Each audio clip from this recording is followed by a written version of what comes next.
Hello everybody and welcome to Jamflix and Chill for the 2018 Awful Winter Jam. We've got 3 games today. First off is Y2Kthulhu with SystemLogoff and Xibanya. Hey everybody. Hi there.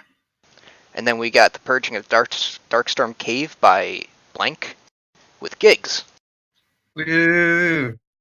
And then finally we got Oligocene Snapshot with EntranceJew and Gunzil. Oh boy. It's me. We're going to start off with Y2Kthulhu. SystemLogoff, you want to tell us a bit about this? So what if, in the year 2000, belief in the end of the world actually caused the end of the world, and only one bored programmer can save the day? What if? Really makes you think, doesn't it? So I hear that this is a documentary. Nope, that's pretty much my only way of setting the date and time so it has something to do with history. I was glad your voiceover made it into the game. My one quote Yeah? that I ran through all the filters so I wouldn't sound like me. Oh. Your voice is fine. My voice matches my appearance. I don't even know what that means. In my opinion, you look like some sort of like black rose with dots of red, green, and blue on them. Just like the green orb here. What? Look, I've had a long day. I'll tell you that Okay. later. And here I am supposed to be asking you intelligent questions, and I'm talking about bullshit. I'm going to make a comment about the voiceover I did for this game. Yes, it was amazing. You and Wilford did amazing well, work with me on this. Thank you. I was going to say that I was very happy doing this work for you because I did not have to put on any kind of character voice.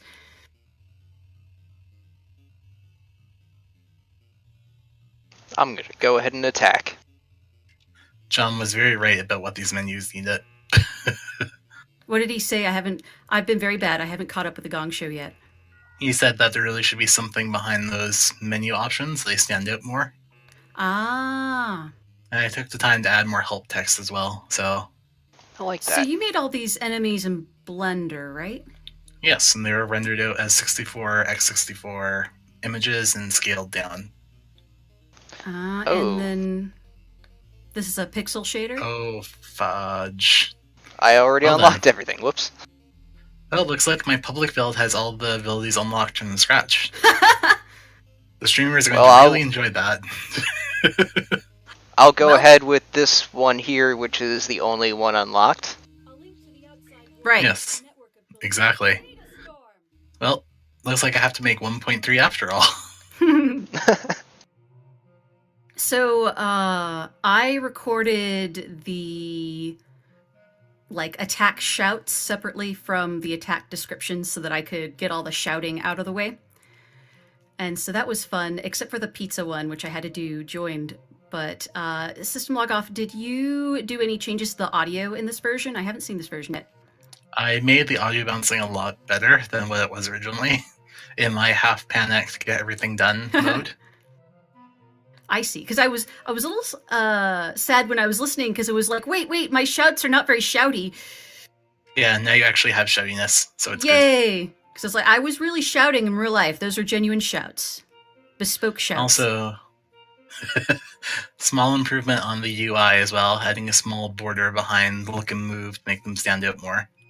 Very nice. The Sailor Moon figure sprite is great. Yep, totally was not stolen from Google Images and scaled down. Hey man, you gotta do what you gotta do. I believe that's a derivative work, which is totally okay and fine. I changed the palette, that's what counts. What I really liked about this game was you made it, I felt like the menus on the whole were very user-friendly. Because a lot of times when someone puts together an RPG, it's a bit of, it's like tedious to get through it because you know it's just a 10-minute game or whatever, and it's like, oh, I have to learn all these systems, fuck. So thanks for making a game that felt like not annoying to play. after playing Xeno something Wii U or Switch 2, I'm very much in menus should be very simple and obvious. Oh, absolutely. Yep. Yep, look at all those items you certainly don't have. Oh, I've only got trash. And your PDA, yeah, completely. What is this, 99? It's still trash. Oh, fun fact, there's a trash layer that's supposed to be rendered in that scene that we were just in. I forgot about it. And the original Blender file is now gone, so Oh no. it's gone forever. The only time you don't want to clean up trash. Proof that we leave our mark on this world. Oh, let's get a cubicle 2 here. So, Lots of fun pizza. fact, originally David was John. That was changed for public relations reasons. Oh, I could see that. Yeah, I realized after I was reading it back, and I'm like, oh, yeah, David. David works.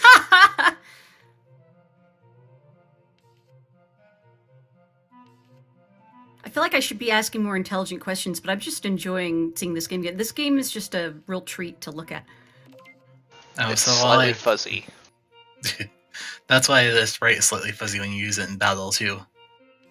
Oh, I didn't even so- notice that. The character is based on Final Fantasy Tactics characters, because I could not draw 3/4 perspective for the life of me for a human. I'm calling it a Terraria thing. It's legitimately different enough to be a unique sprite, but you can totally tell where it's originally from. Ooh, who's this guy? Oh, I It's our haven't seen that. non-Great Orb new friend. Ah, yeah, I saw the pictures you showed me, but I haven't seen it in the game yet. Excited.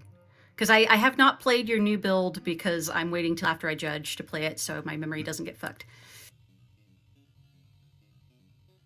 Yep. And here is Mr. Spyware.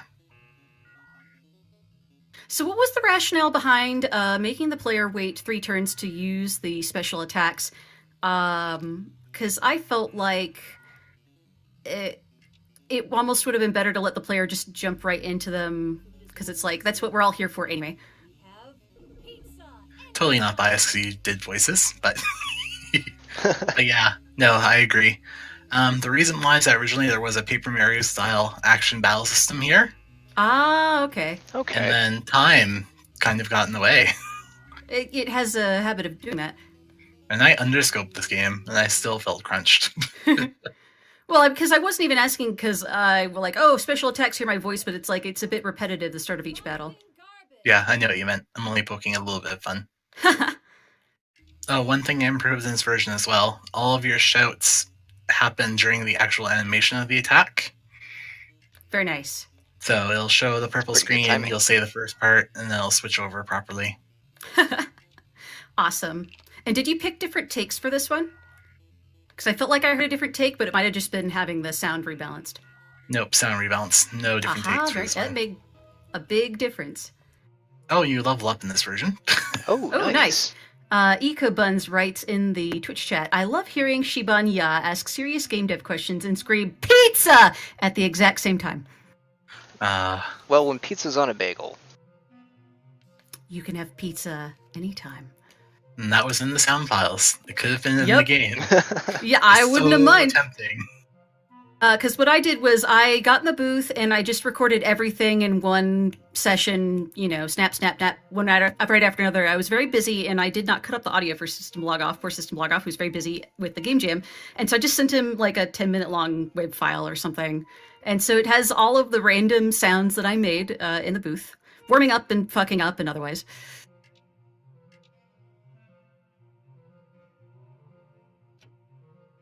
So I'm glad that SystemLogoff had fun with that. And welcome back to your office.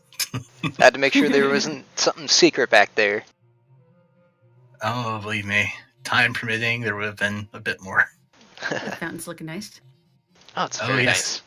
The highlight that was hand-drawn over the 3D image because I did not have time to render it in Blender. nice. Dang. Takeso writes in the Twitch chat, I realize these games need an old school sound test menu. Yeah, Wilford's music probably should have had a sound test menu. I should have poked it where the Easter egg is. Well, I know I'm doing it for 1.3, so I'll do it there. Nice. Yeah, this is interesting music. It's like whimsical and freaky, which I assume is what you were going for. Yeah, I wanted something that wasn't the usual, oh no, cosmic horrors or ruining your sanity, that kind of thing. Also, I always enjoy that whimsical text wobble effect that you've done. Yeah, I appreciate it because it adds character. Because the only other sprite this character has is big eyes. So her emotions are limited. Is that like a built-in love text function, or is that something you did, or how's that working? So it's a library that prints text, and you can actually control it a bit better than Love standardly can. Huh. So it saved me a lot of time and patience, thankfully. EntranceJew wrote the update to it, so it actually worked in newer versions of Love. Ah, very nice. Also, Takeso says he wants the old school sound test menu so that he could bake Xibanya say pizza, pizza, pizza, pizza. Okay, well, we can work on that. Gotta have a Eco Buns also adds pizzania. All right. Got a fucking building block. I mean, this is a family game here. Did you look in the mirror? It's me. I appreciated this because, of course, SystemLogoff was around when I did my Let's Play of Undertale, so that was fun. That is a nice little callback. And it's not obvious, which I appreciate. Yeah, there's no where are the knives. Fun fact, I just didn't want to render what inside a stall looked like, so... Brick wall. So I like that little touch to kind of remind you that you're still kind of frozen in time here. Also because I had to hand draw parts of the sink as well, because it didn't render nicely. So when you look at the high-res versions later, you'll see lots of paint doodles over those sinks. Ooh. Got a peeping key in here.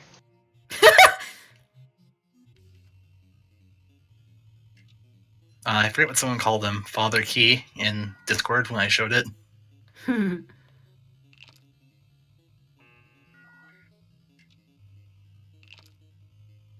Alright, let's see what our new specials are. Which all have proper descriptions on what they do now. That was nice, yeah. Random number of turns. Let's do that. Oh, EcoBuns writes, it's the Oblivion Keyblade. The Oblivion Keyblade? Haha! It actually tells you and does no damage as well. Nice. Very nice. Totally not hacks to the game. I mean, what is a game but a pile of hacks? A miserable little pile of hacks. Gives you random DP. Yeah, instead of just giving you 6. Now it can give you up to 15. We've made it to the moon. We can go further. Or, it can give you 0. Oh, no. That was like the most difficult line to record for me for some reason. As SystemLogoff can attest, I fucked that one up more than any of the other ones. We had made it to the...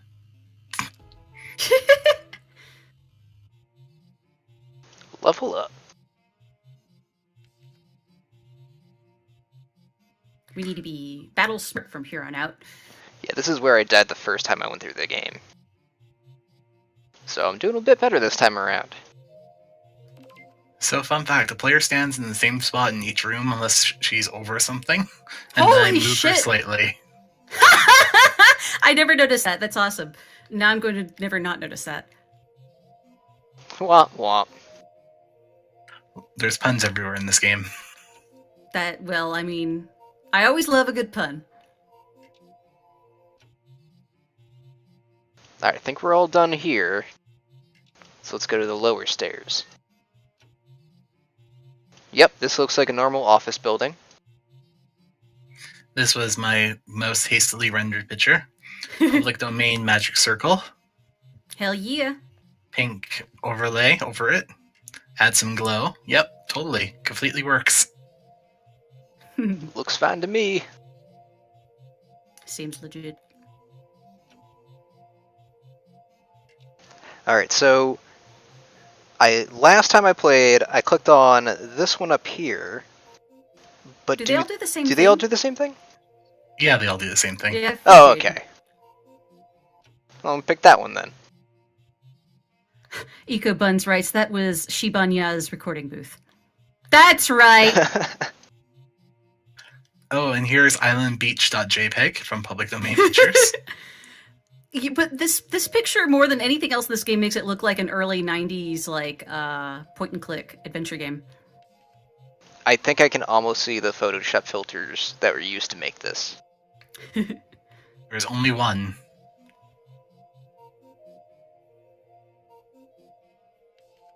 Oh no, wait, this won't do.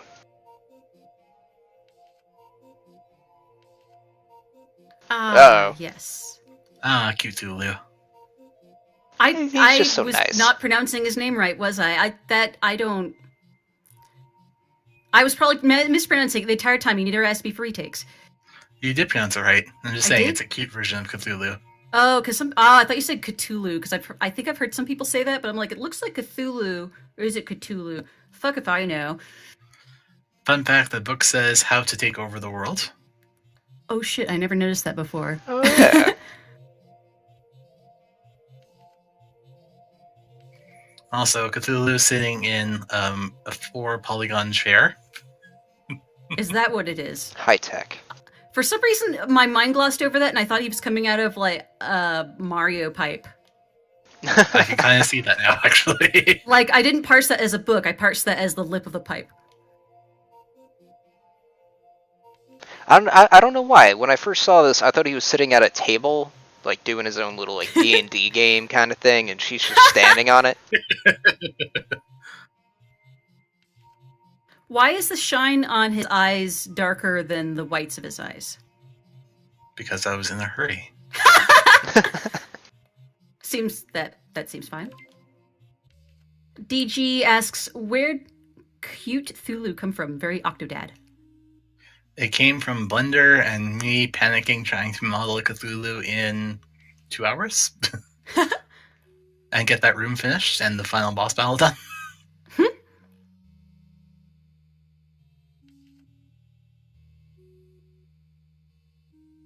So I added a line of dialogue here so it would be obvious that I wasn't the one betraying you. That came up during the Gong Show. Oh yeah, I saw that. I was like, no, AI is your friend. So this line, for the bad guy, I was saying to SystemLogoff, like, okay, I can do the computer voice for you, but do you have any, like, he didn't have a script for the computer, but I was like, do you have, like, a test line I can do so I can, like, record something and ask you if it's okay? He's like, okay, here's a test line. Well, that ended up being the line. And then I was goofing off in the booth, and I was recording the Castlevania meme lines. You know, what is a man? A miserable little pile of secrets. And that ended up being tossed in too, so that was fun. Yeah, it worked for a second line. Also, It's the boss pizza. now has proper special effects, except during specials. What is the boss actually supposed to be? Like, is that one leg or a tentacle or something? So it's woman.jpg from public domain images Huh.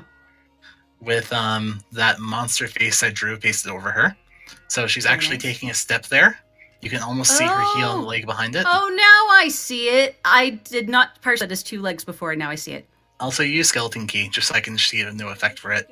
Oh yeah.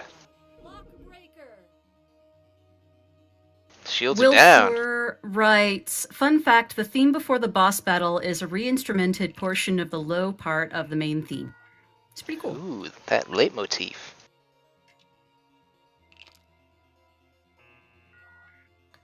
Xibanya, learn your own characters, gosh. So the sound effect for hitting the monster is celery breaking .wave. Oh, with very extra nice. effects. And I think the dial-up sound was taken from dialup.com with the artificial fake dial-up. Ooh, that new. Lucinda Sands. I think you might die. Uh-oh. Yep, you're gonna die. Oh, yep, I'm gonna die. And you I was have like- more HP. I didn't know the book now damages you too. That's what it says for the dialogue now. Well, it's But, fine. You only need a cheat item like that for the Gong Show. That's true. Oh, I need to fix the player too, because they start off the battle with 10 HP in this one when you restart. Whoops. That's right. We've got pizza. Anytime. Anytime! Yep, good old overheal. I Those have no attack things idea are really how fun. you beat the game with pizza, Xibanya. Block wall? Yeah, that's probably it. Made you immortal in the original build. Yeah. Or better said, block Oh, wall! whoops. Come on, block wall, help me out. So, Xibanya, I'll share with you Yes. the original idea for the final battle before I Yes. got cut for scope. Yes. So, as you're fighting the final boss, originally you're going to see a message board behind her, and then you would see posts about the end of the world. And as you did damage to the final boss, you would see more posts disbelieving in the end of the world. And as you got closer and closer to the end, the boss would start shitposting on the forum. Oh, that would have been cute. And then when you finally defeated the boss, it would get banned. And that would be the end. That's funny, but that would work in with your theme of belief causing things to happen, I suppose. Yeah, and then time. The one weakness to any game jam. Yep. See, that could have been another attack. Time! There the we one go. weakness of blah blah blah. Yay, you did it. More text defining I as being helpful. After defeating the poor, I said goodbye to... Is it I or AI? How do you want me to say I've that? been calling them I. I. Hey, Friario. They left to help another person in a later time zone. I walked back up the stairs to my office, looking at the normality that returned. I don't know if I'll ever be able to look at this world the same way again. I know now that belief is a powerful force. However, continue. there's still 2 hours left of my shift!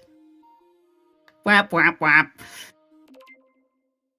Very nice. And then there's an Easter egg here if you stay on long enough. Alright, I'm waiting. By the way, that effect on the face over there is crazy. It's the same filter that's been used for everything in this game. Huh. But the difference is, this is the one image that does not use linear filtering, or point filtering. It actually uses a blurry filtering to get those nice traveling pixels. Y2Kthulhu. How the fuck am I supposed to say that? Cthulhu. Y2Kthulhu. Okay. I think Yeah. I think I missed it. I think we were talking over it, yeah. Let's see. I was singing All Star, and then I didn't actually transition from All Star to Pizza on a Bagel in the booth, but SystemLogoff cut it that way. And then I Then think, it was, how do I say? yeah, how the fuck am I supposed to say this? That was good. I appreciated that. Very nice. That was fun. I always love doing voiceover for SystemLogoff's projects because he always gives me something really funny and interesting to say.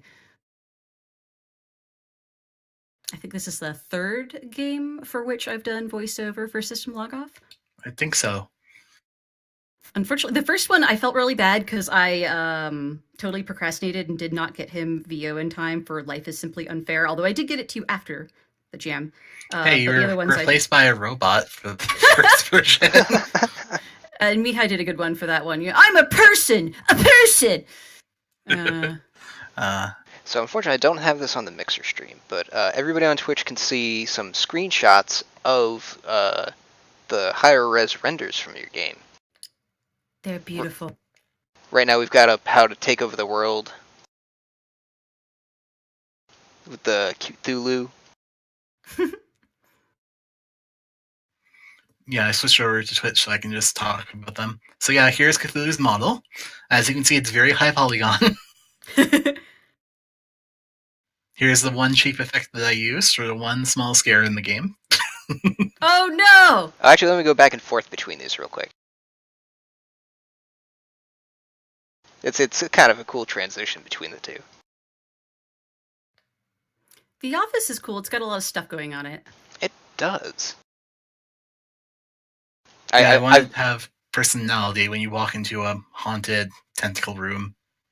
Yeah, that one computer with the eyeball kind of reminds me of, I don't know if you heard of, I think it was called Camdrone or something. It was this computer that showed up at PAX that showed really weird, like, videos, and it was just a giant eyeball on the screen in between them. Nobody knows who set it up. Nobody knows who took it down. I think I actually heard about that. I need to wonder what their gimmick was or what they were trying to sell that never came to fruition. Oh, and here's all the pizza. Anytime. High-res pizza images. And totally the same pizza image on the smaller pizzas.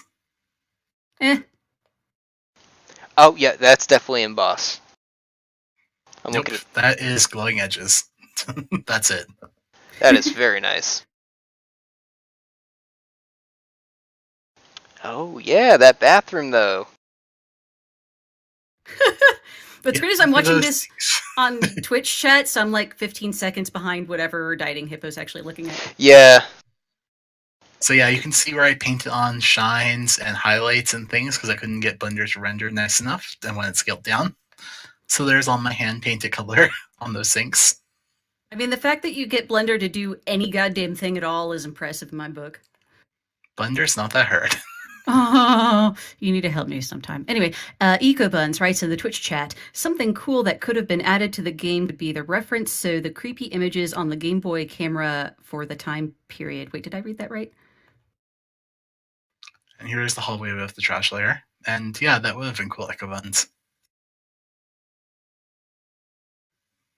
Here's the other bathroom, which is a mirrored bathroom and recolored. Very nice bathroom. Wait, but where is the soap dispenser? It's an unsanitary bathroom. It's the 90s in a corporate office before the .com burst. But I'm pretty sure they had soap dispensers back in the day. I'm pretty sure people were still gross back in the day. Also, the game room, which had a mini game that was cut. What was it going to be? So, have you played Reigns yet? No, I have not. So that's a good game. You swipe left or right to either say yes or no, and then the game follows that path. That's your only interaction. So it's like Tinder, except you're building a kingdom. That's exactly how it plays like too. So I was going to have a moon building game where you have to build a rocket to get to the moon, but you can reject parts of history. So if you swipe no to the US, all of a sudden Canada's the one building the rocket to get to the moon. This probably would have been my actual game this jam if I had thought about it before 4 days from the ending. Really? Is that when you... That's when that idea hit me. For that idea, yeah. Oh my. Yeah, I just add new features right up to the end of the line. Yeah, that would have been so much easier than an RPG. Building rockets, much easier than RPGs. But you know, I think you're getting better and better at scope every time. I mean, this was definitely better scoped than X, which was enormously ambitious. X was like, oh god, what have I done to myself? Although I love X. Yeah, why did I just make 9 visual novels instead? Xibanya would have been happy to record all that, I'm sure. Hell yeah. Here's the Kicking Rad boss room. Kicking Rad.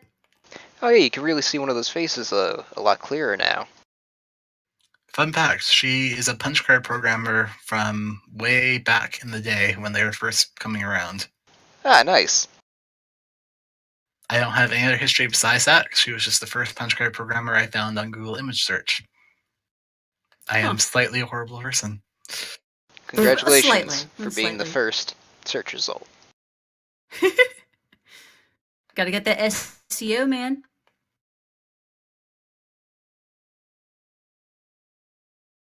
I'm trying to get over to the The lava room, that was a pretty good render. There we go. You guys will see in about a couple seconds. Also, you just went by magiccircle.jpg. So yeah, fun fact.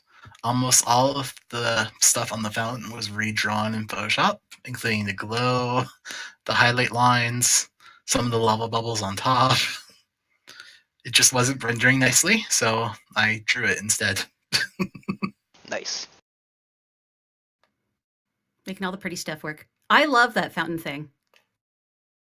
I wanted something that would be a good set piece that would stand out. And then I can make the shaky text lava joke, which made me incredibly happy.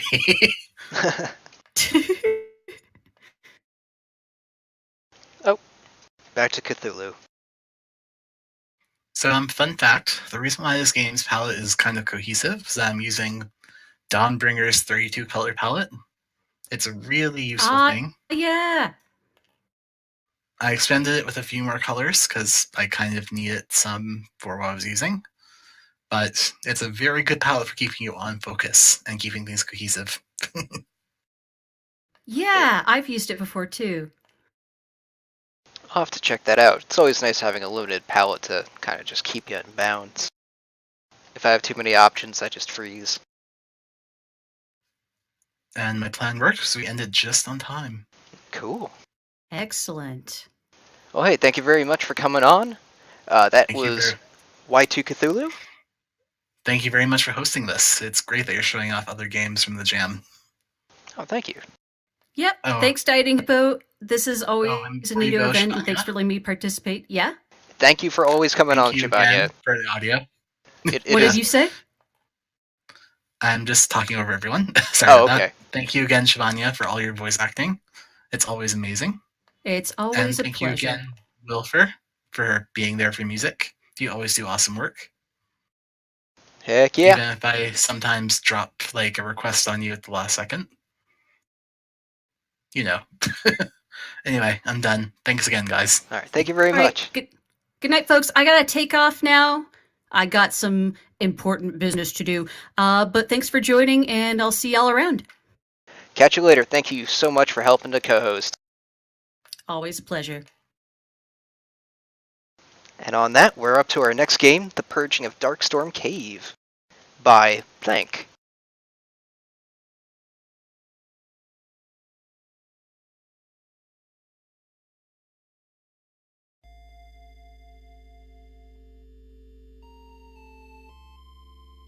So Gigs, this is your production. Mind telling us a bit about it? Yeah, sure. It's a random dungeon crawler. It's heavily based on D&D stuff. You get to switch between 3 different characters, and there's a boss. So that's the conceit, I guess.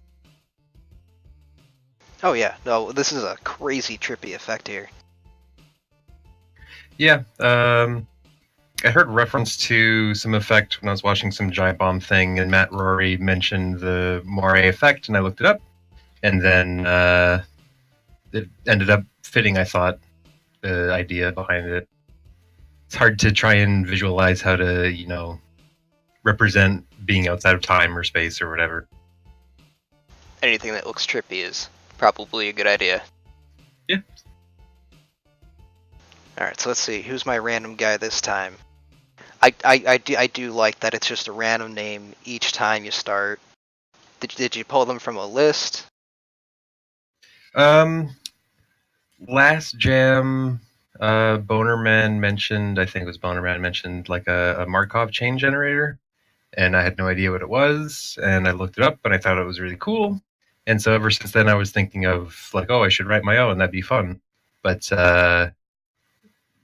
when the jam came around and I realized I could use it for name generation, I realized that I don't want to write one, especially not in GameMaker, because why even bother? So what I did was I found a website that has a Markov generator, and you give it input, and then you can set the parameters. So what I did was I took 200 male names, 200 female names from census data from the US, I think, 2007 or something, and then 100 fantasy surnames. And so with each group, I would put all those names in, and then I would ask for 100. And yeah, so really, I don't know, worked, I guess. I have an object in GameMaker that has like 600 lines of stuff. Just Nice. names. So I'm Stefan Formhitter. Formhitter. I'm pretty pleased with how the names turned out. It's just like stupid and silly enough, but like still kind of familiar to real names. Yeah, it came out very well. Oh, blob. Oh. I'm just messing up now. Yeah, I gotta do some I'm work on dead. This is definitely going to be a challenge trying to talk and play at the same time. Yeah. So No, go ahead, please. Oh yeah, the big buff dude, I love the shield on him. Because, you know, you go slow, you do a bunch of damage, and you're basically just nigh invulnerable. But, good lord, it takes a while to get anywhere. Yeah, no, that was... So here's the thing. In GameMaker, if you have things move in like non-integral or like non-integer numbers, like non-integer amounts, Yeah. if you have a camera as well, then the camera like judders around because it'll move a pixel, and then while you're between two whole pixels, it'll just stay there and won't move with you, so it ends up being super jittery. And so I was trying to come up with a way to manage the different speeds of the 3 different characters, and so I basically just settled on 3 pixels for the rogue, 2 pixels for the wizard, and 1 pixel for the fighter. But yeah, goddamn, that thing is slow. I can't stand playing as them. I'm glad that you found some use for it. I think I have to go back to it though, and maybe just set him to 2 as well. I don't know. Oh, ow. Yeah, those skeleton whips are brand new to me. Yeah, so for everyone to know, I gave Dieting Hippo a new version of this game that I just put together today with some bug fixes that nobody managed to find, thankfully, because they all crashed the game. But I was looking up D&D monsters to try and add some more depth to the game. And so I found one called a Morg, M-O-H-R-G. And it's basically an undead skeleton that's supposed to be like a resurrected, unrepentant murderer who has like a some kind of living creature inside. I don't know. I didn't really read the description that well. But I figured having a melee character with some range is useful because there aren't any so far in the game. But also everyone seemed to be playing this game and having a really good time, so I felt some kind of responsibility to diminish that. By making People it are having harder. too much fun. Make this way more harder. Yeah, it's just like D&D, right? If you're having fun, then you're not fucking doing it, right? That's not true. Wow, that's a lot of experience. Yeah, that's a problem with games like this that I found, because I've never made a game with progression, really, or levels, or damage that should change and stuff. So I tried for the earlier public builds and the submission version, I definitely erred on the side of caution, because I knew John was going to play it on the stream. And nobody needs to be punished with this stupid 10-minute game that they don't know anything about. But yeah, it's a lot of work to figure out how things should be doing damage and how much health you should increase to every time you level up, and yeah.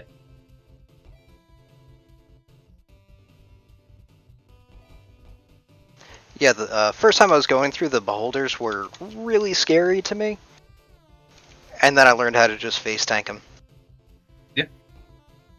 There's that's something I plan to work on, which is different because this is the first game for a jam that I've made that I've actually wanted to work on more and already have, so that's fun and exciting. But yeah, so far it's like things, once you figure them out, it's just like donezo. Things don't really build too much. I'm currently working on that, but we'll see how that goes. Come on, die, die, die, die!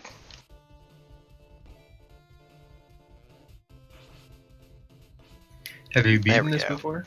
The first time I went through, on the submission build, I was able to get up to, I think it was the 5th or 6th level of the dungeon, and then I went to go fight the demon.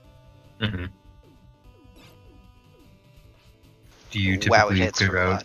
the entire floor before you move on? Or? Yes, I do. I go run Okay. around real quick.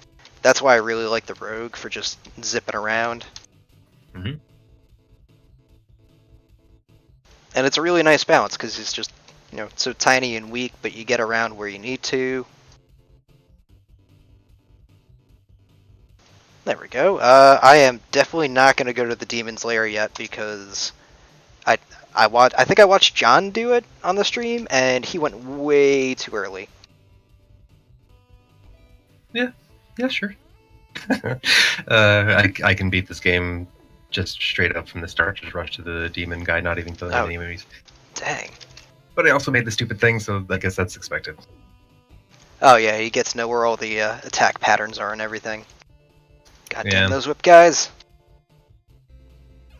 Fun, actually, yeah. So when the whip guys fire their whip out, you can actually hit their whip and destroy it, and then they'll be stunned for a very short time.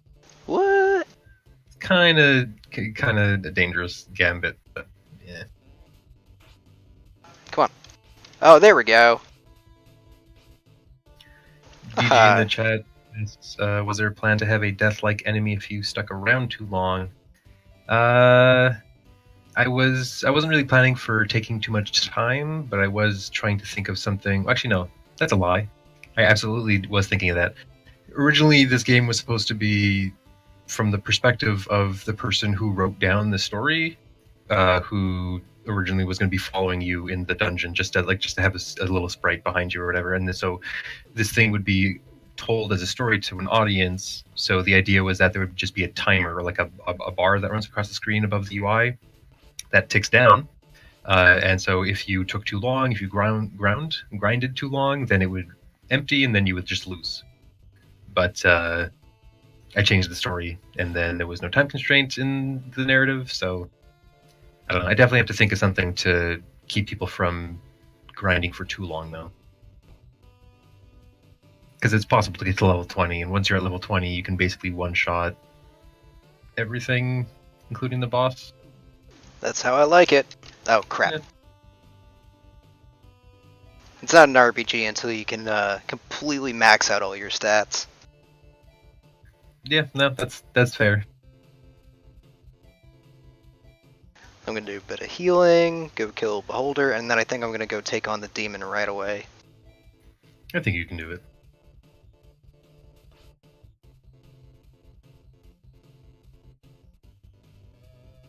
Also, EJ mentioned in the chat a while ago about the shader that does the depth of view, fog of war, whatever. Oh yeah, all the light. Yeah, so in Dungeons and Dragons, there's a skill called Perception, which is basically used for when you need to notice something without specifically looking for it. So like if somebody's trying to sneak around you, or, yeah, basically that. So I figured, why not do that for this? Because I for the last jam, when I did a stealth game, I didn't use a shader for something like this effect. I just used a sprite that faded in, that was just black, so like just cut off everything. But yeah, I found out that shaders are actually super duper easy, and there's also tons of tutorials around. So yeah, it just draws the giant rectangle that's that dark purple, or the light purple, and then it cuts two circles out of it that are dependent on the sprite width. So for the torch, the difference is really minimal, but for the character, it's a bit bigger. And so it kind of implies... You get this kind of band here that goes around, and even with the torches, you kind of see a bit of it intersecting with the two dark bands there. Yeah, I'm not sure why that is like that. Because they should just be like fully cutting out the thing, right? Well, sorry, not right, but like they're each at half opacity, basically. They're cutting from the bigger square, so when they overlap, it should be just 0, but it's not. It's like left over somehow. Don't really care that much about it, though, really. It's style. Yeah, exactly. Perfect, yes. Also, if anyone's wondering, those are chandeliers that are supposed to be above you in this boss room. Kind of hard to tell. I don't know what my brother thought they were, but they definitely were not chandeliers. Okay, I got this, I got this. Yeah.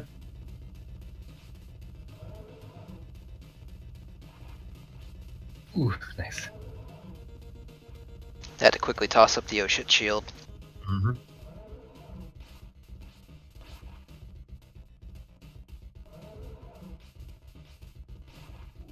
Phase 2 down.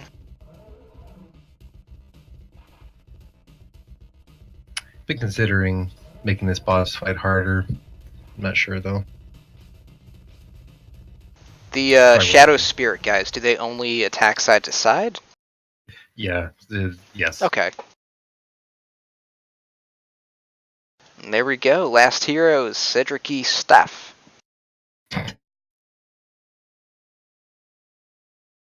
Oh, we had two Asanas there too. Oh no. Yeah, well. Unrelated. Mhm. Asana Blurn Spear Worm. It's a very regal name. Yeah. Sounds important. Wait, it took 135 years to purge the demon. Yeah, it's 45 years per hero. Oh, nice.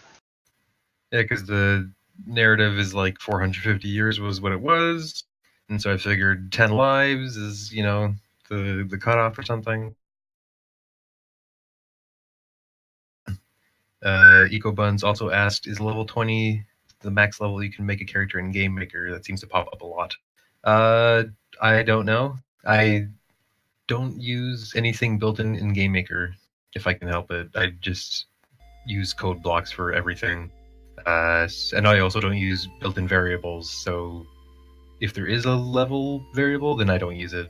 I just write my own garbage. It could be any level. Yeah. Alright, I'm gonna try for a challenge here. Oh yeah. Let's go find the exit now. The minimap always shows the exit. Also, I changed the minimap so now it fills in as you run around as opposed to just like telling you where everything is from the start. Oops. Oop. Almost did it. Yeah. Once you hit space on the exit, you're invincible. There we go. Nice dodge. Yeah. Alright, Demon's Lair, level 1. Let's do this. I believe. It is going to take a while.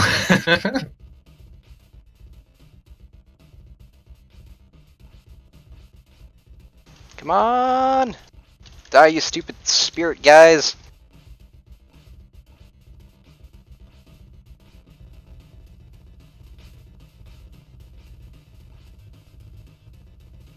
Oh, I tried using the explosion to get them, but they just kind of walked away. Oh no.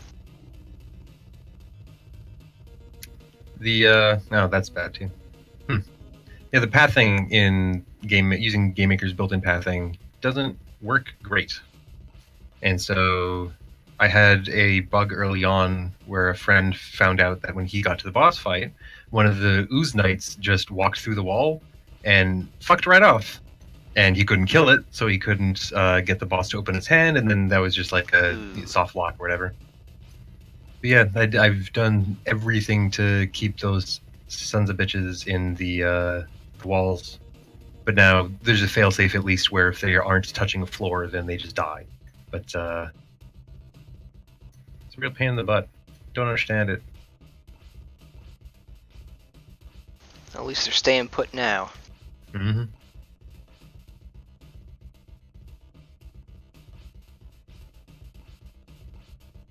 Alright, my strat is still working. Just stick with the big guy. And stand directly in front of them. Come on, die already! Yeah, those guys have like 60 HP.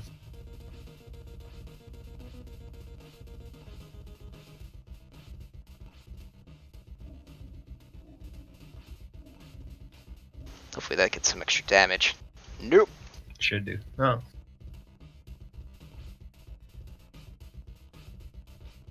Yeah, unfortunately, you can only do damage like once with any object. So even if something is touching 2 tiles of fire and your slash, it's just one of them will set like a hit trigger, and then that's the one.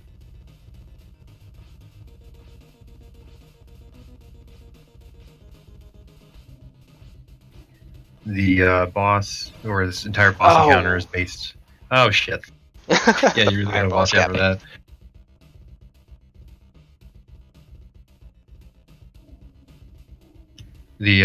So this boss room fight is based on a monster from a podcast called Sneak Attack, which I started listening to in late December, because I ran out of D&D podcasts.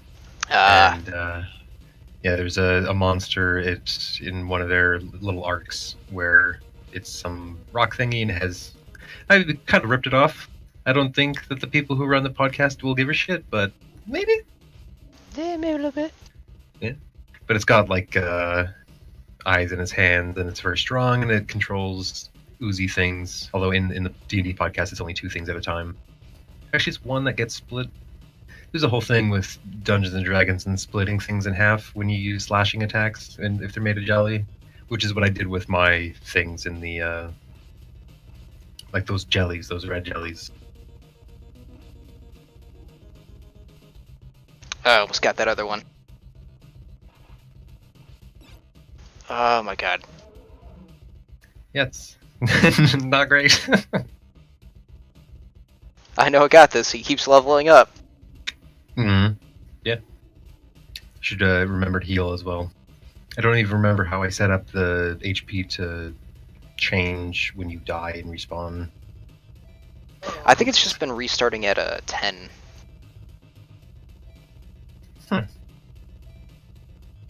That's interesting. Because I have it, the way that I have it set up is that at the end of every dungeon level, it basically saves your current health and your max possible. But when you're in the boss room, it doesn't bother with that. I thought it was supposed to just give you the full health that you're supposed to have, but it might be a variable that needs updating. Ooh, that was a close one. Yeah.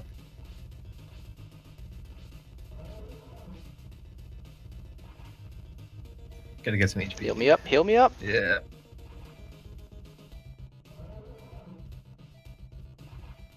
I'm right in the sweet spot.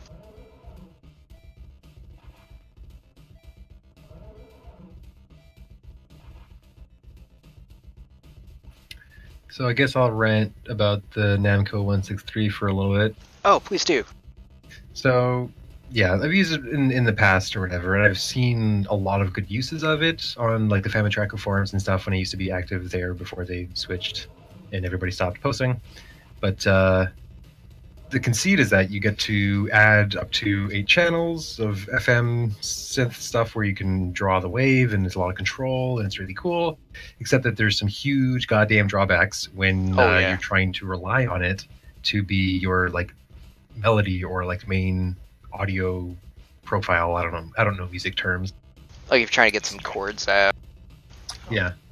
If the Namco channels need to be sustained, then it's just going to sound like shit. It's going to be way quieter than the alternatives, and it's going to be weird and hissy. Even if you don't use too many channels, it'll still just be a little rough. And so when I first started making music for this game, I was envisioning kind of like I don't know what you call it, not flamenco, but like classical guitar, I guess, would be the thing. And so it would have to feature a lot of the Namco channels, because then you can do like all that arpeggiation and stuff. But it just sounded so goddamn rough, and that's not like a quality of that type of music, so it just sounded bad the entire time. And so, like I said, what did I say that in my postmortem or in Discord or something? I was so annoyed by the whole thing that I just fed into that anger, and I made the boss music, which is just like stupid goddamn bass drums at like 30-second notes just constantly. And because I was like, fuck yeah. So yeah. My experience with the Namco 163 was seeing a YouTube video of it was a Donkey Kong Country track split into the 8 channels for the chip. and I think it was Aquatic Ambience, and it sounded really good. I don't know what black magic they pulled off, because when I tried to use 8 channels, you just hear a hiss. Yep, that channel switching is just real shit. But yeah, one of the best Famine Tracker songs I've ever heard was for one of the Famine Tracker forums. Used to have a competition every year, I think, or I don't know. It's called the Demo Compo. And one guy, for the one time that I entered into it, this guy did a cover of a medley. He did a medley of all the songs from Kirby on the Super Nintendo. It was fucking brilliant and super long, so I don't know how the fuck he had time to do it. But yeah, like, it was amazing. So I guess I should admit that there's a very high likelihood that I just actually don't know what the fuck I'm doing. And so that's why it doesn't sound good, or I don't know how to wrangle it properly. But man, it's not something you need to deal with on a 2-week jam, basically. Yeah. Yeah, it took me a while to find their patch notes for it, where they say, yeah, you know what, you can do 8 channels. Keep to like 3 or 4, though. Yeah.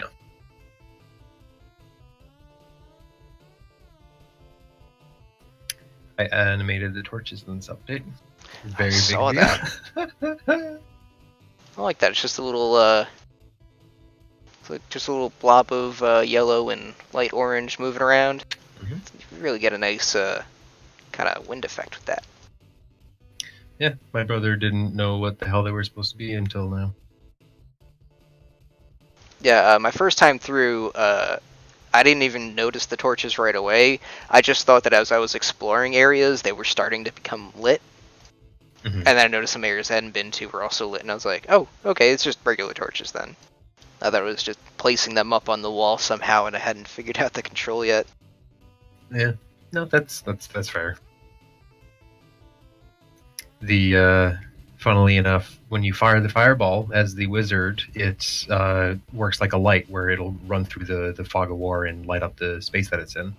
But the way that it does that is that it actually just spawns a goddamn torch and then makes it invisible, which also is one of the bugs that I found this morning, where if you were standing beside a wall as the wizard and fired a fireball into the wall, it would crash the game. Because for some reason, GameMaker starts the step event of an object before the create event is actually finished. So it would spawn the fireball, spawn the light, destroy the fireball, destroy the light, and then in the create event try to move the light to the fireball. But it didn't exist anymore, so it just crashed the goddamn game. Wonderful. Yeah. Yo-Yo Games is good at everything.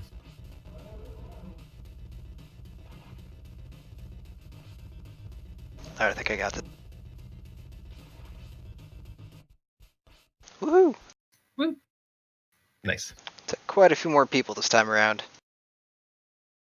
I think it's so cool. You Yeah. can fit like 19 people, I think, on that list. I never bothered to actually test it. I think it won't crash the game if you like overflow that list or whatever. You can actually fill it to 99. It's just whether or not it crashes because it like tries to place it outside the room. I don't know. Who even fucking knows? And that's when you hope that people don't actually try it. Yeah. I think that a lot about things I make.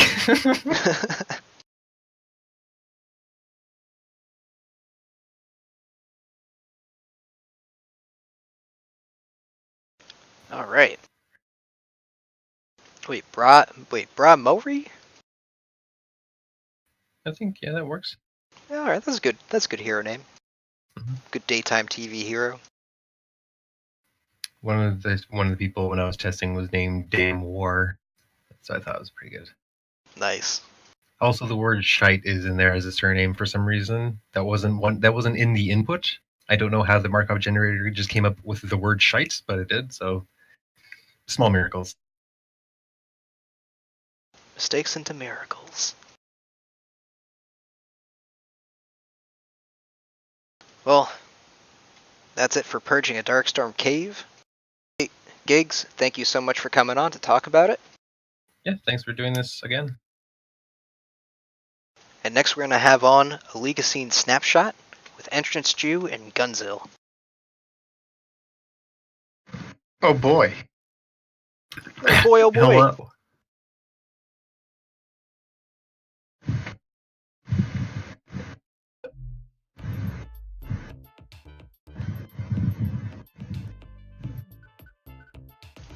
Engage, Ice Age, Upstage.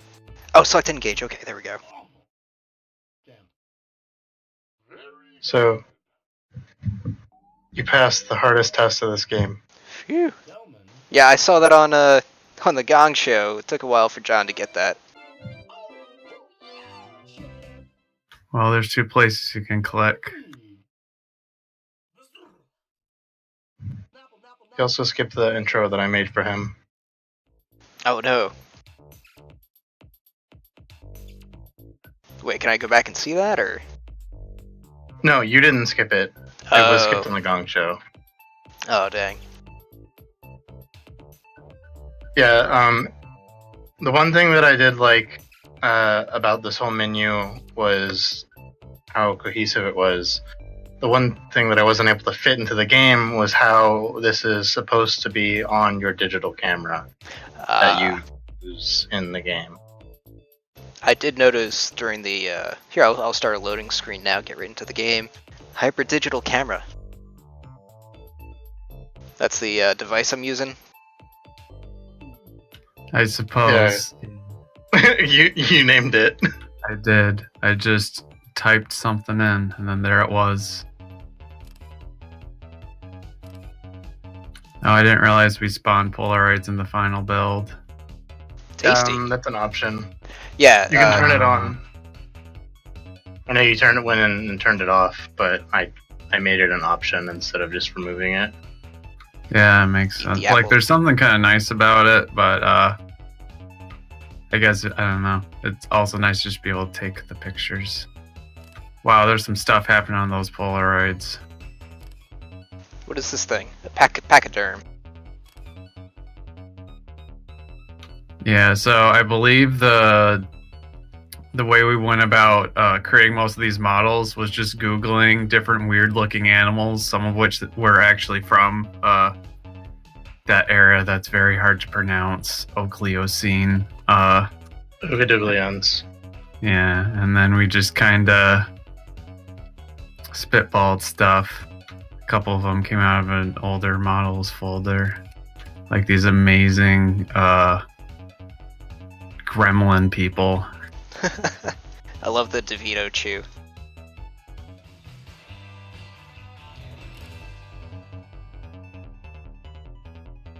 By the way, very, very smooth transition with the Kids in the Hall theme there. Yeah, I did the, I had to find a part that would start without being too long of a kick-in. And then I separated the end of the theme into its own sting that plays when you're done. If you listen to the entire song, which you'd have to basically boost from the beginning of the level onwards, it does loop at the drum part. Oh, nice. Wait, what was that last one? They're complaining that the Twitch stream is losing frames. Oh, is it? Oh, yeah, no, I can see that. Yeah, the stream's gonna be choppy. I can't seem to do anything about that right now. It's smooth on my end, that's all that matters. I don't know why this one would give... Oh, I do know why it would give you more problems, because every frame is different. Ah. I guess that's the issue with 3D games where you're constantly rotating around. Yeah. Yeah, but I believe the way that brainstorming went for this was we got the theme and went, we should do something this kind of era. And then went, what if we did... I don't remember what the other ideas were, but Pokemon Snap was brought on. I know it was something where we figured it'd be like fairly asset heavy, but I thought that'd be fun to do. We went with that. Yeah. I woke up and the Google Doc had like two base ideas with 2 ideas spawning off of it. One of them was a fish tank, the other one was not a fish tank. One of them was the snapshot game. And Yeah, even though it was going to be way more assets, we ended up doing it anyways. Oh, I forgot about the fish tank one. Oh well, yeah, I still like enjoy the kind of what we're able to put out here. So these stars I just like kind of found in one of the 80,000 packages we had. And I was just like, I think it was like white, and it's like I turn it yellow or turn it gray to have it filled in or not, and it was perfect. And it was one of those things where I didn't know if it was going to take forever, and instead took 5 minutes. That made me very happy. Yeah, and these are in here because the judging logic is not perfect, and we didn't want people to guess at what was actually a good photo, so we had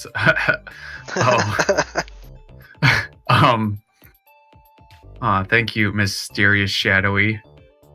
But it's not perfect, so we wanted to have some very obvious signposting so you'd know what you were getting. If we were able to make the grading a lot more bulletproof, then I would have preferred you just kind of having to pick. But yeah, like a lot of this is just all over the place. I kind of regret the fact that we never put anything in for the special category, but everything kind of came in and like together at the last moment, so wasn't really sure where to put that in. There wasn't really a lot of places to put those points. Yeah, like in Pokemon Snap itself, they're always like these very specific things. They don't even normally show the special category. It's like there's probably like 5 to 10 total areas where you can get it in the entire game, and the like amount of items kind of grows or shrinks depending on whether it's there or not. So, well, either way, you just kind of get to watch the big fat zero be there the whole time. Quick, Makes a keep cool talking noise. about it here so they know about it. Special. It's zero. Look at Yeah, that look mouth. at that mouth. So I have just a bunch of like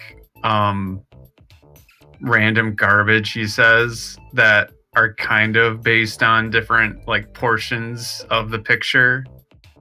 So it's like, I think there's only like 3 to 4 of each, but it's like random enough that it almost seems like there's anything else going on.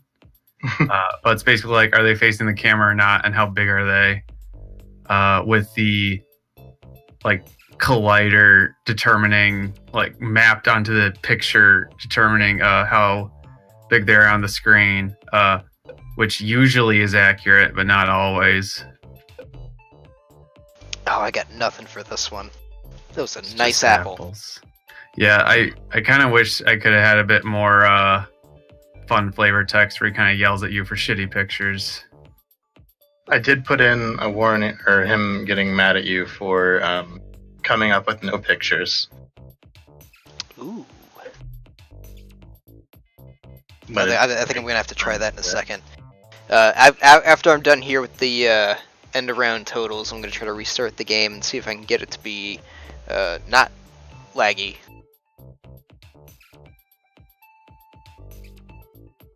Oh yeah, I forgot. I just bullshitted some facts in here because I need my animal facts.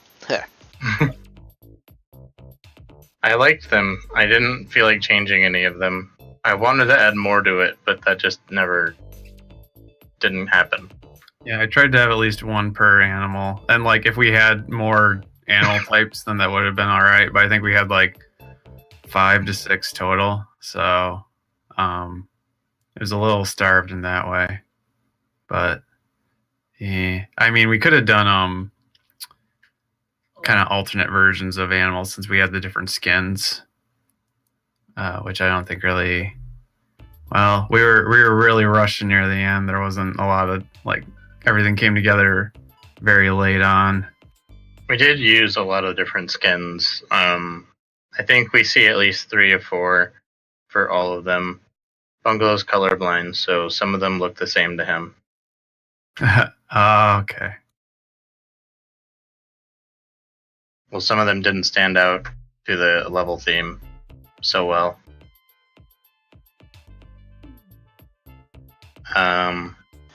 All right, so But I think this is the best I'm going to be getting as far as FPS goes. Oh, I can't select Rat Cage. why not? You can just move the cursor down and hit enter if it's not staying There we go. selected on it. Triple D graph. All the buttons are identical to each other. I don't know why that would happen. They're all spawned from the same prefab.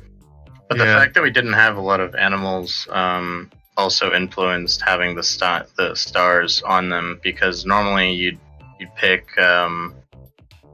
what it was that you wanted, the best picture of each animal, but since we had small creature variety, it didn't make a lot of sense to...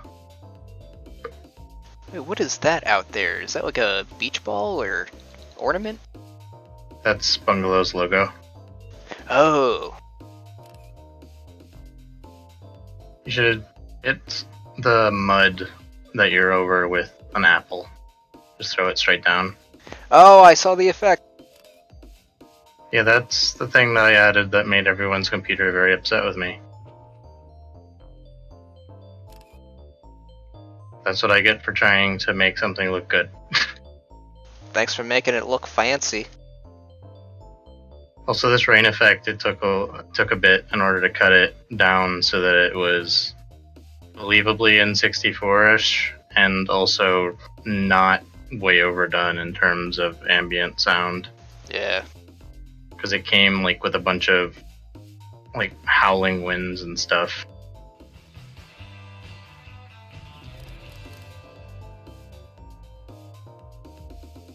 Napples. Alright, let's speed up a bit. Ah, I completely missed that frog. You get another chance on this next one. Oh, wow. That is a big Ah. frog. I don't think you can hit him. I don't know what happens if you do. Oh, Oh, man, something the hit him. cute crump. Yeah, it just Wait. pops off of him. You might miss the ones behind you. I didn't Oh, know you that did. guy was in there. I would have definitely written lore for him. He's easy to miss. Sploosh. I screwed up very badly writing the code to find the normal of those collision boxes, because normally they're easier to find but I had to use a trigger in order to prevent the apples from bouncing directly off of it, and I didn't want to change their collision layer. So I had to do very bad vector math, as always. I'm gonna hit this thing. There we go. Wait, is that thing making music? Oh man. Wait, was that like a... I did not play this finished level. It was That everyone's is a- favorite snack song. That is a floating Totinos. I just Good realized girl. the shape of this door looks pretty familiar. Very. I spent way too much time fixing up the effect for the end of level portal that shows the beginning of the level. And you can see the end if you turn around in the beginning. Well, you can't actually turn around all the time. Right on.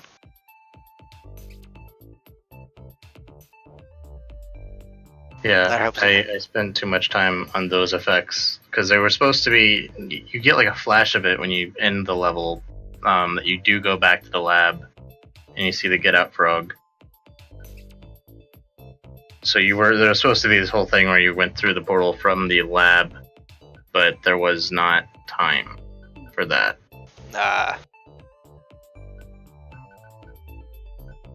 It was also supposed to be tutorials with their own set of gags that kind of helped build on everything.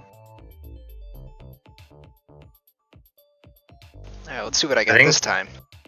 I think you did a good job with the camera code, even though Unity is weird. I expected, like, if I did it, it would be the only thing that I got done, and then the rest of the game wouldn't exist. Yeah, oh, it was kind of nice just having to focus on like a couple specific things, because normally I do everything, and it's very stressful. Yeah. Oh, I got a real good score on this one. Wow, yeah, you really filled that guy out there. The size is like kind of a really weird score for me because it kind of exponentially it's fairly exponential, and a lot of the time they're very small. When you were, or at least in the first level, things would often be very small, so I kind of had to buff it too for most average pictures I could take. But yeah, I mean, I think there are a couple specific things that I wish I could have done a better job on. One thing that we would have taken a bit of doing was for determining whether you holy shit.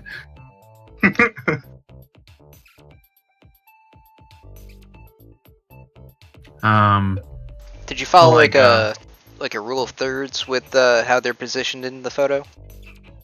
I wanted to, but I did not get to that. I drew a bunch of things, and then I don't actually remember. I don't remember. There were several things I tried doing, and then I finally just kind of went like, all right, are they facing the camera, and how big are they? And that was complex enough to have some variation in scoring. Though, after like animations are factored in, it's a little like weirder. It's like whatever the forward vector of the animal is. I would have liked to have had something where there was like a collider on the head, and then I could check where the head was facing. But it's like we got the animals in with their animations, and by then it's like, you know, everybody's scrambling. Yeah, there was a lot of things I wanted to do with rigging the animals and getting their individual components set up and better hitboxes for some of them, but they just kind of went wild. I'm gonna need to spitball for the King of Grump. Let's see. They're not actually related to the other grumpy toads. They're a different species, and the crown is like, I don't know, a fucking parasite that sucks blood out. I'm trying to figure out how they'd actually be like something where somehow there's a benefit, but I don't know. It keeps his head real clean. Let's say. Kind of moves around and kind of sucks off dead skin. He's so big because he eats all the other grumps. That's why he's the King Grump. Eat the poor grump. That crown comes from the ostriches. You should play the first level and hit the grumpy toads. I don't know if you were facing the first one that gets launched when it got launched. I think I was. I tried to take a photo right before he got launched, but he shoots up quick. Yeah, that was meant to be a demonstration of how the event system was meant to work, and then it just Bungalow liked it, so he kept it. Alright, let's see if I can arc my apples here. I don't think he responds to getting hit, because he has an important job to do. He needs to go to the moon. Well, he does actually come back down. Yeah. There's a point where in development where the level would just loop once he got to the end, and he would just be on the ground upside down when he came back around. But you can hit the water here too. It makes a different color because it's not mud. Oh, neat. Yeah, it's a real nice splash effect. I'm gonna get you, Grump. Nice. Alright, it's only the one Danny DeVito chew here that flies off, right? Yeah, the other one just constantly pleads with him. That texture was a labor of love. Oh, the log or the apple? Huh? The WHO. Where the brigand was going through it, and she's like, maybe it should just be like a weird looking man wearing a suit Oh, instead of Pikachu, some yeah. kind of Pikachu thing. And then just kind of went with it. Kind of reminds me of, did you ever play the Pokemon trading card game Game Boy game? Oh Right, yeah, yeah. that one guy, Yeah, the the weird man guy. in the weird bear suit. You're gonna want to look to your right so you can see the pig cubes in their one appearance. What? Actually, they're very hard to see. They're in level 2 as well. They're doing a really weird animation, and it's hard to see in the distance. That is crazy.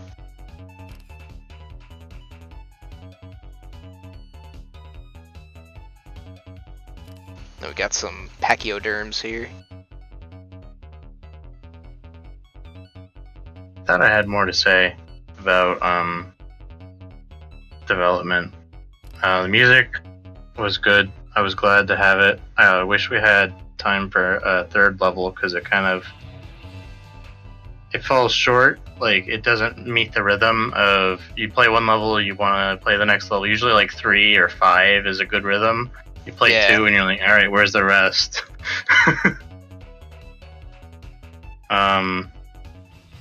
Other than that, Bungalow did a great job putting together the levels. He did a lot of the texture work. I just came back in and made it look like an N64 game after he had added it. Made it muddier and Sorry, that's a monolith back there, isn't it? yeah. Nice. I haven't actually gone up to it up close in the editor, so you're seeing it about as close as I've ever seen it. See, that'd be a good opportunity for a special, because it's a bunch of frogs worshipping a monolith. And then Professor Choke can go, holy shit, what's that? Did we evolve from them or something? Or where did they go? There's no Grumpy Rounds now. Did they go to space? There's just so many, there's opportunities there. Alright, I tried for some The- points this time around. Yeah, you can see a snippet of the lab just then. Oh, the get The out frog long- just floats off. Yeah, I forgot to make him not or make him kinematic so he didn't float away, but I ended up liking it. He also wasn't supposed to be at the end of the first level, but I forgot about it and nobody complained, so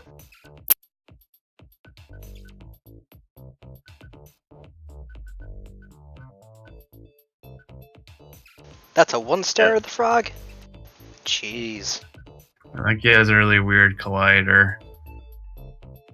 it's So rotated he'll back. think it, yeah, they'll think it's tiny or something.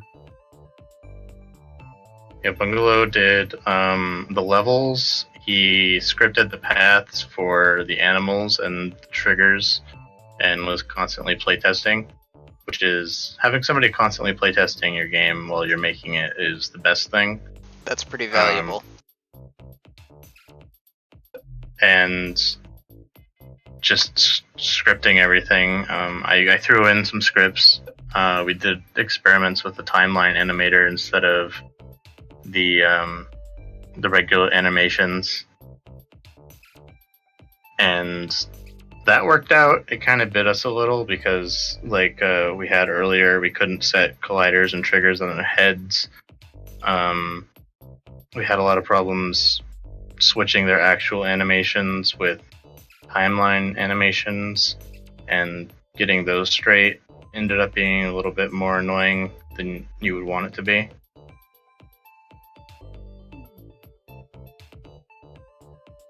Yeah, I've heard a lot about the timeline's a new feature to Unity now. Mm-hmm.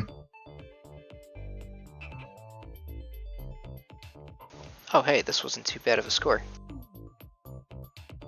Like, the entire intro sequence to BBA Slam would have been good to do on a timeline, but since I didn't have it in the version that we made it on, I did it all in the animator, like I recorded it as an animation, and it was Okay. really complicated, and doing out the dope sheet was painful, but it was worth it because I had a lot of fine control.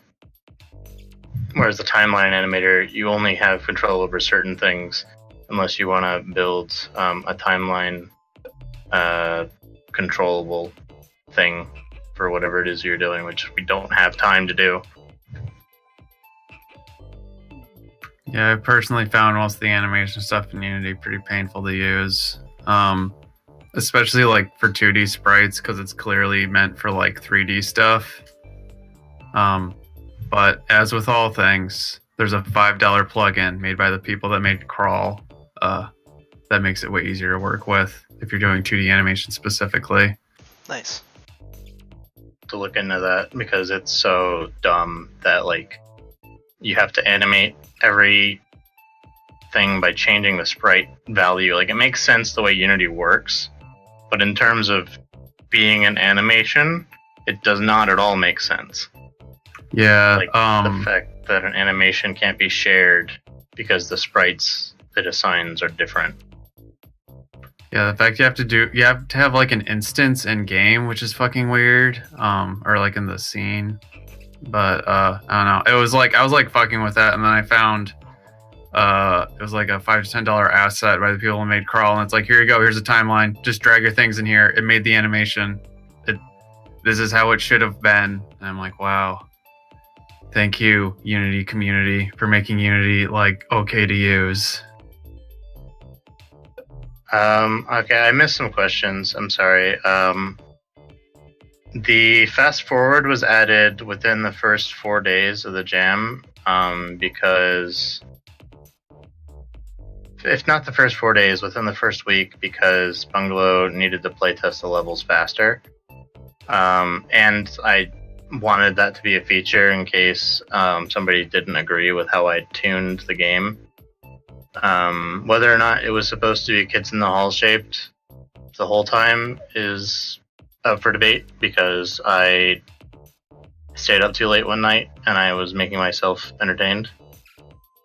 As for Wire Pig Cube Special, we kind of hid them a little bit because they aren't necessarily Oogadooglions, and they just look funny. So I didn't want to get points knocked off for theme.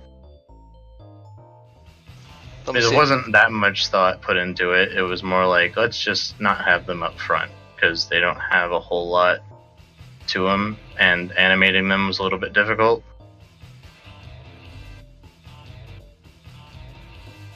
But yeah, then I'm we put the Beatles up front. trying to skip through a bit, see if I can find them in here.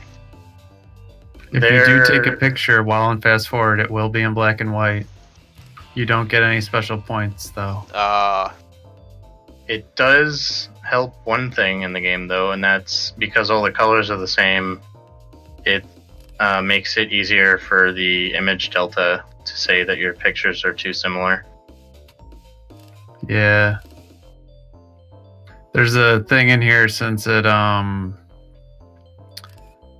can take multiple pictures of the same animal. I added a bit where like if the images are too similar looking, then it'll be like, this is the same fucking image. I'm not rating this one. No, get that out of here.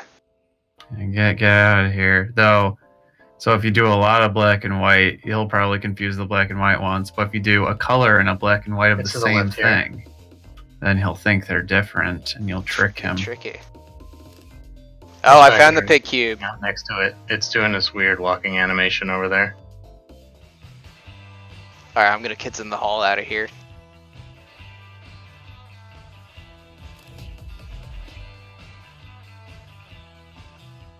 Surprised nobody on the Gong Show said anything about the Tostinos. So, I guess I'm looking forward to seeing what the general reaction is towards that. Alright, let's see what I got here.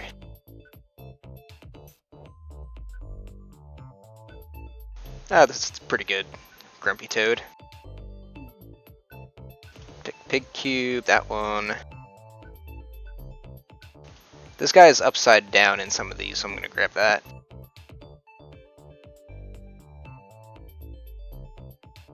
A king of grump. When you're in a level, you can hit escape, and the pause menu has different options. You can abort the current level, and that's the easiest way to see the dialogue for not having any pictures. Ooh, I should do that real quick. Yeah, I wanted I'll the schedule text. this. I wanted the text shape for the category on the zero, when there's 0 to be a little bit more pronounced, but Dotween wasn't behaving when I made it any different, and it just only got worse the longer I messed with it, so I just set it back to shake a little.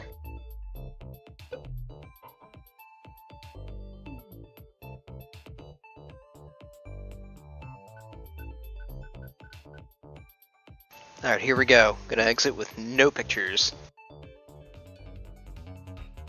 Also, the loading screen tips are from frog.tips. They're being streamed in from the internet every time you play it. Oh, nice. My favorite one that we encountered was one about pressing tab to open your inventory and equip different things onto your hyperdigital camera, which is complete misinformation.